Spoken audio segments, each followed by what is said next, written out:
I am very passionate about working with youth and children. I've worked in preschools and as a home visitor with teen parents, and I love working with youth and children and also with the parents and the families.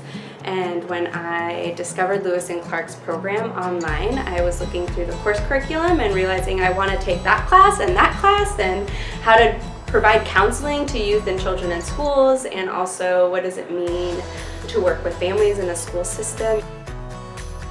I chose it because I feel like I'm of service to people. I want to help people, and also within educationally, I wanted to help people meet their full potential of who they are. And I wanted to be an activist and an advocate for children and families. And I felt that there's so much to discuss in regards to culture and language. I was a youth sports coach for several years, and I just knew I loved working with kids, and I had some experiences where I actually got to help a kid through problems outside of sports, and it was very rewarding, and I wanted to figure out how can I do more of that? How can I help kids that are struggling not struggle so much anymore? And that's the part of the job that I love. I incorporate social justice into my practice just really by the language that I use. I think just like always coming back to us and checking the school team and the school staff on like how we are even talking about kids and using really trauma-informed language, not what is wrong with him or why is he so bad or why is she, doing X, Y, or Z, but really like what has happened to this child for us to, or what has happened to this family, I think really just makes how we problem solve and how we think about next steps really differently. And then it really ties into equity. I think when we think of what can we do and always coming back to meeting together and saying like what can we do more and how can we meet the family where they are. As a Latina practicum student at my school site right now at Beaverton School District, I've really seen the connections that my cultural background and language have allowed me to build, not only during IEP meetings and eligibility meetings with parents, but also with students.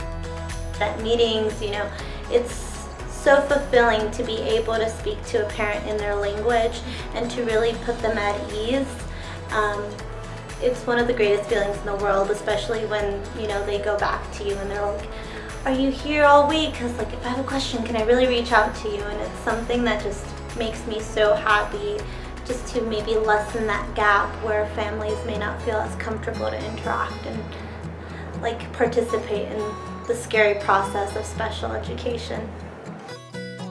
What's been difficult is engaging in conversations about equity and discussing culture and language and explaining the development of language to staff. Behaviours differ from culture to culture and ethnicity to ethnicity, and that having a lens where you're able to approach an individual and understand that their experience is very unique is really crucial to ensuring that our students succeed within the school system. Even though the school system is designed to serve the majority, I think that school psychology gives me the opportunity and even maybe the luxury to spend time on a one-on-one basis with students to support them to succeed. Because at the end of the day, that's the most important thing, that these children graduate school as adults who feel that they're able to contribute, who feel that they're able and worthy to be part of a society, and that they go into a society that values them.